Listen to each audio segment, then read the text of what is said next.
Hello world, Naiji Coach here.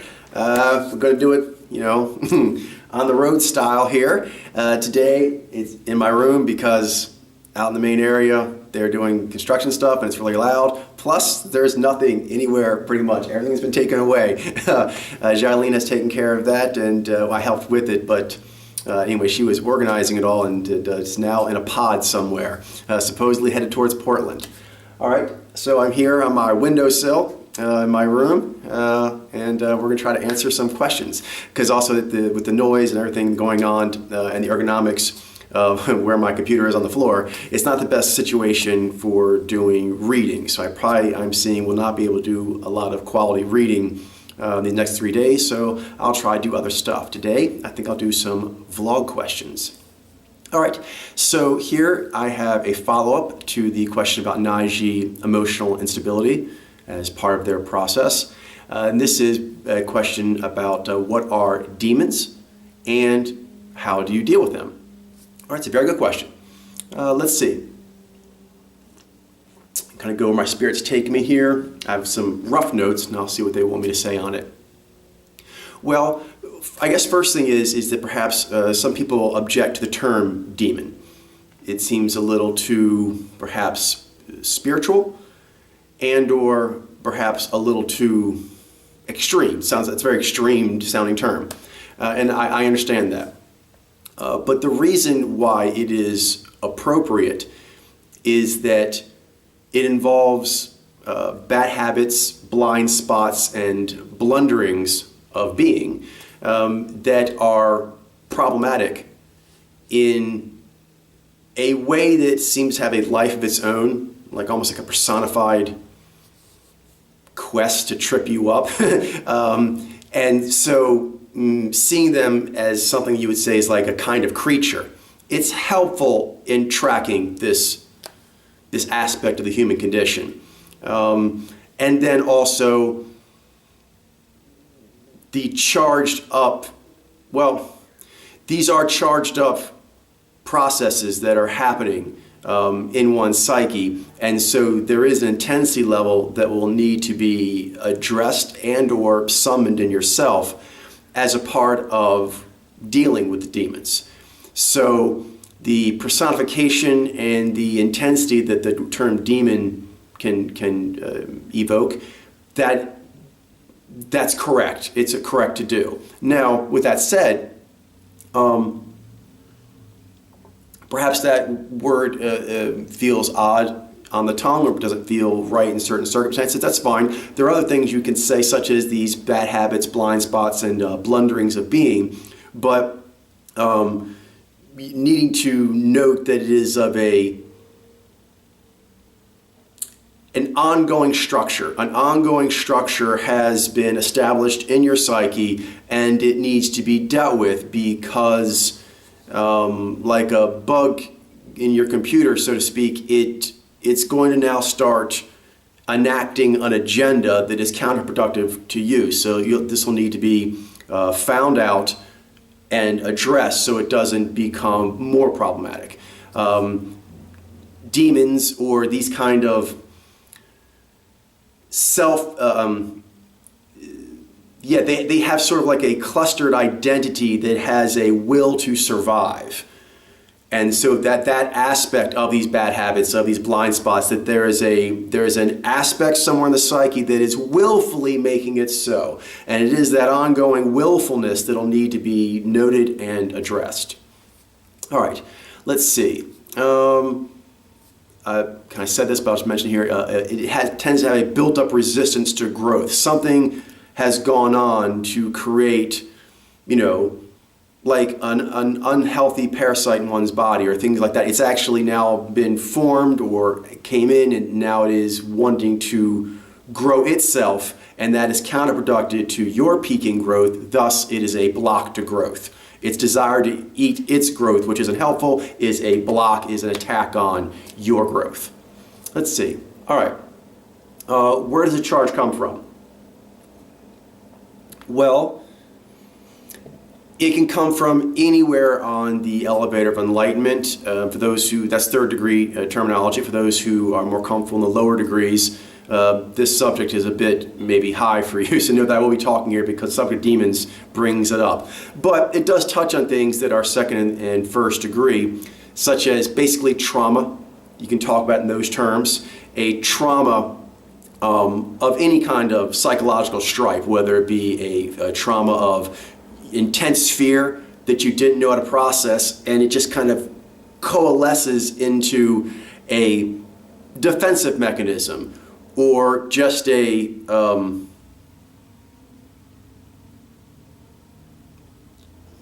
there's a twist. There's a twist, and this twist is now kind of burrowed into itself and is making an attempt to grow. It really can't, because it can't ever be you, but it's now going to give a bit of an effort. And the more intense the trauma, there was not a way to process it. And so you can sort of set it aside, a portion of that, but some portion perhaps was not able to be set aside to be dealt with later, and so it just kind of became this twitching mass of discomfort in the psyche. All right, so like I said, you could be at points where you got really angry and couldn't process it, scared, loss, confusion, anything, even heights of, say, greatness that you couldn't process. It can make to where there is a twisted release valve of existential pressure. Too much pressure built up from some kind of trauma, whether in a short period of time or over a long period of time, and this structure kind of came into being to be a stopgap in some way, to hold energies for you, but something got messed in the translation, and so now it's holding that weight, but it's holding it at an off angle, but it doesn't want to release the weight. It's used to carrying the weight, it's used to carrying the weight in this off angle, and it's going to fight off attempts to adjust it or release that weight to go to where it should in the psyche. It's going to resist that. And it's going to resist that with powers that come from you. So that's going to make it a more difficult problem in some regards, but also more assuredly doable, because it is coming from a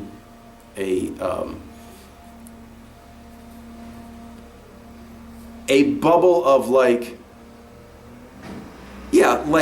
toxins that need to be released, but they have not been released yet. That process has not been established yet, so they are a pocket of toxicity that needs to be released.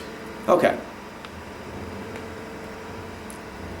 Apologize for the noise. This is the quietest part in the apartment right now. There's noise everywhere. So, yeah. I tried to wait till it got less noisy, but if I did that, I just wouldn't be doing any vlogging today.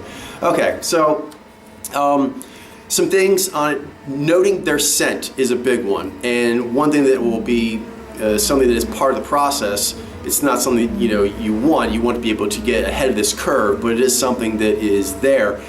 Is that you've been doing a lot of post-mortems in the beginning, because the demons often, you won't realize that they are what they are in the moment that they come on you, because they do that in moments of weakness. So your awareness and your understanding of things and your balance is lessened. Noise. Can I go back here a little bit? Try to go back here a little bit. Away from it. All right, so I'm back a few feet. Do what you can do. But anyway, noting what it felt like, you'll probably in the beginning, right after you sort of slough off the effects of a autonomous process of your psyche that you are not cool with took over. Okay, you can call it whatever you want, but that's basically what happened. And when that does deal, you'll kind of be like a bit of a fog, and then you realize, oh, that happened. And it may take a while. It may take a while, and you have to think back, oh. But once you do, it's pointed out to you, or you're able to see it on your own, you note that, and then try to remember and resonate with where were you as a being during that period. And then in the future, trying to notice sooner and sooner, to eventually you can note what it feels like to be in the throes of this toxic, sort of autonomous willfulness in your psyche, and then eventually what it feels like when it starts to rise up. So you can actually catch it before it makes you act. But then go even further and like, where is this coming from? Because when the further in you can note its presence, the deeper in your psyche you can see where it's coming from. And then you can start to ask questions. All right, let's see. So that's talking a lot about sort of what they are and how you note them. There. Then we talk a bit about how to deal with them. Okay, well, the use of energy is very important. Oh my goodness. I'll try to get this quickly here, because I don't want you to suffer any more than I am. But basically, eating energy, you can do things that you know raise the attention of this creature and try to address the things in a way that will, have good conduct. And you can feel like the urge or that drive that is the scent of like this demon presence or this presence of toxic, willful autonomousness in your psyche.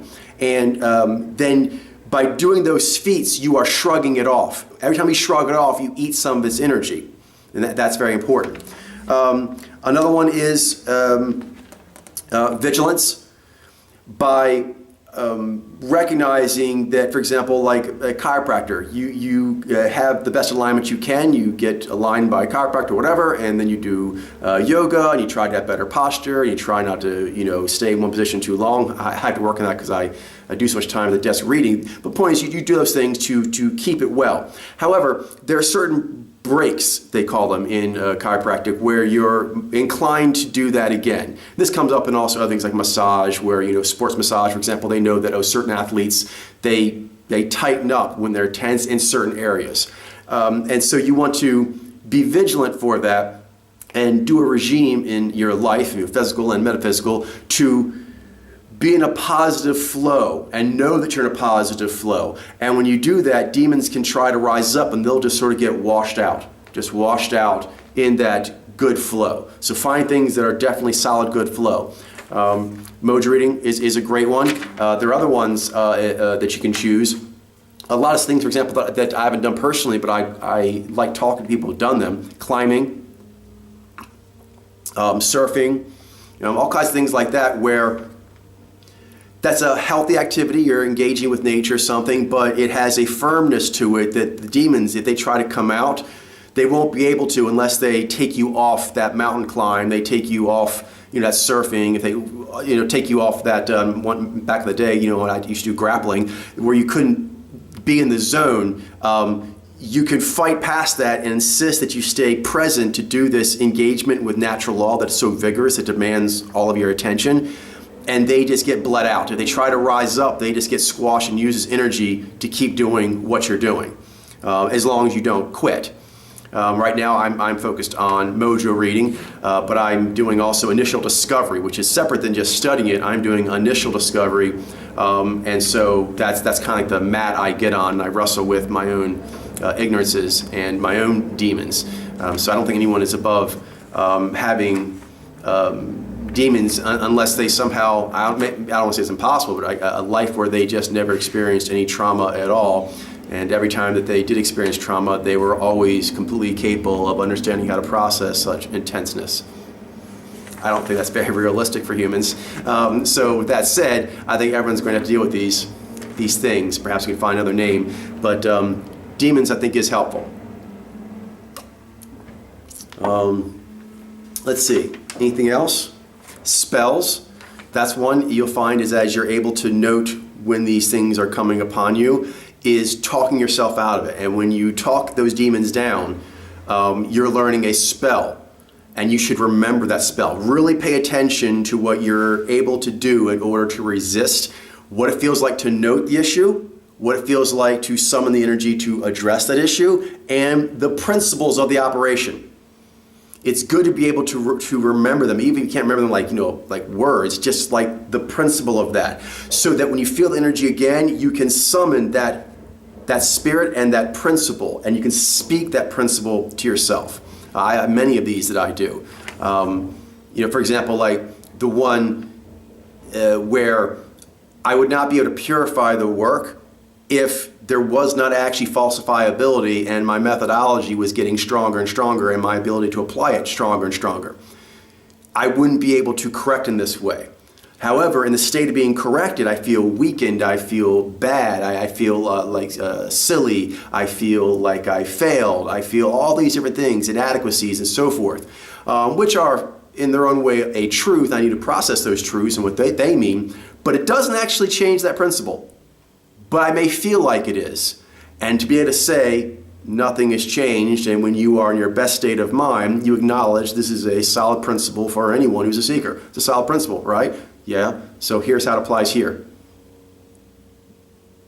And then the demons can try to push back on that, but if you've established a winning precedent of principle and you can summon that to mind, they're going to run up to that and they're going to smash and destroy themselves on your shield wall. And then that energy becomes yours.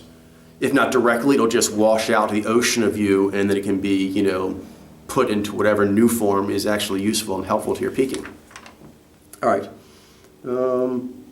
On the vigilance thing, just so it doesn't sound like too tedious, like, oh, I can be vigilant all the time. There is that element to it, but also the demons are just one form. There's other forms they can be. That essence can be removed from its structure, particularly that structure is, wrong or outlived its usefulness. And so the spirit can then go on and inhabit another better, fuller, more complete, more true structure and form. So one of the things that happens a bit for myself is that when I have various things with the demons is when I'm able to get past them to a strong degree. And I'm talking from a position, I still have things to work on, obviously, but there are certain things I'm very strong on. That doesn't mean that the demons aren't there anymore. It means I'm quite capable of dealing with them. I'm aware of that incorrect break a human could take on the road. And because of that, having defeated many of them in that area, I get like a coterie of counselors, so to speak, and they're actually like ghosts of those demons, but the ghosts are friendly. As far as these things go, and they basically are there to remember the principle of why they're here. They're ghosts that are like reverences for the victories over those demons. Like when you get rid of the demons, it isn't like, oh, they just go away entirely, because there's always layers going backward, and there's always an attempt for toxicity, ignorance, inappropriate ego, aggression, lustfulness. All humans are experiencing it all the time. So that has to be acknowledged. So it's not like saying you're a bad person, that you have these urges you have to be aware of and do something with, because that's just being a human. So all humans have that. So with that understood, you need like gatekeepers. So what happens is that deeper into demon territory, you've had to go there because something was out that raised your attention. So you go there, you handle it, and you make an outpost.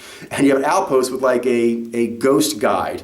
And that ghost guide is there to make you aware of what's out here and what could get past. In fact, a lot of times they can warn you when, like for example, like right now, all these noises, it's annoying me. It is. But I'm handling it pretty well for a person who is as sensitive as I am. But that's because I've had a lot of demons I have to deal with it over the years, and I've developed things to deal with it. Being, humorous, being detached, really super hyper-focusing on something else. So other things kind of just fall outside the tunnel. Various things like that. And doing so, there's a lot of ghost guides that help me through it.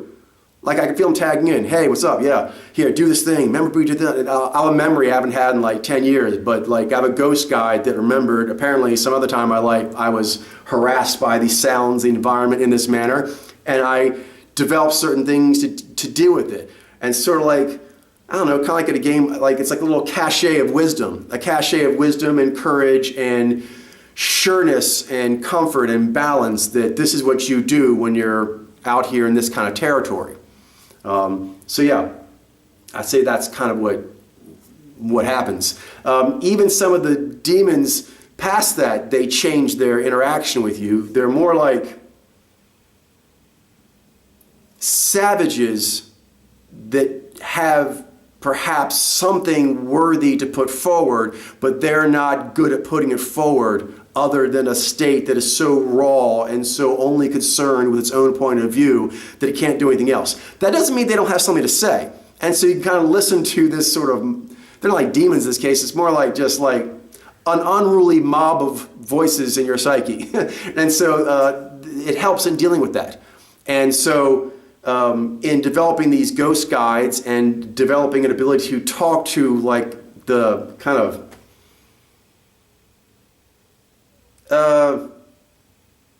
aggressive, unruly mob. They want to mob you for some reason. They have some drive, something's kind of pushing, they kind of want to jump you, and you have to kind of talk like, hey, let's all agree that we're all here in this psyche together. We don't need to be jumping each other. And yet, but certain parts of your psyche, you'll have to tell them on a regular basis. And this is just Daryu. This is actually all parts of you, including like, intense like lustfulness, intense like, ooh, I want that challenge. I want to beat everyone. It can be the Fumasta, the other, the Daryu, the Mazu. Any of them can actually like, and you kind of, get a little too into it, perhaps to where you're so pumped up on the engine of the ride, the ride goes off the rails. So that's a thing, and it's good to actually just have a process for that. So thinking of it as an ongoing thing just makes one stronger. It just so happens that a lot of times the people who are good at this tend to have maybe more demons they've dealt with than other people, so they have to get good at figuring it out, otherwise they get drowned. But really, everyone has this process. Just for a lot of people, it's more under the surface. It doesn't perhaps do in ways that are so extreme, like Naiji might do it, and the fact that Naiji are kind of sensitive to the process. So that sensitivity and the extremeness of it is a bit different than, say, some other quality categories, other Mojo designs, but it is still happening for everyone. And so it is good to be aware once you know that, oh, that wasn't my best behavior. And once you see that's repeating, realizing that's coming from somewhere. And then that will give it a scent and a trajectory. You can note these things, you can track them, you can get on them, you can change their trajectory, you can change what their interaction with you is up to the point of it is what it is. And that's something else too, is that telling apart demons from aspects of your psyche that they are just being rough with you. So it's very important to know, because sometimes people confuse there, because demons can actually a lot of times be real silky smooth. The issue is that you can note over time that they're not helping you in your your heroic journey of life. They're not helping that way. And then you can start tracking backwards, which takes a bit, and they'll try to lull you that this is a waste of your time. But it's not a waste of your time to make sure that things that pop their head out more than once in a way that you don't think is helpful, that you're like, that's a thing coming from somewhere and I want to be on that. That's a very helpful way to kind of just be in general. It's not the main thing you do. You want to be doing, well, in a way it is, because really it's just calling out to spirits and asking what's going on with that and negotiating between all of them. You have to negotiate between your Fumasta and other Daryu to you to the Mazu, and all of it, and the overlap. And of course, the spirits of everyone else, the social alchemy, and so on. There are these negotiations. So it's good to actually understand that some things are just there, and they're ongoing, and you're either taking an active hand in it or you're not. It's not a question of opting out of the process. It just is what it is. Hope that helps some, and I'll talk to you all later. Bye-bye.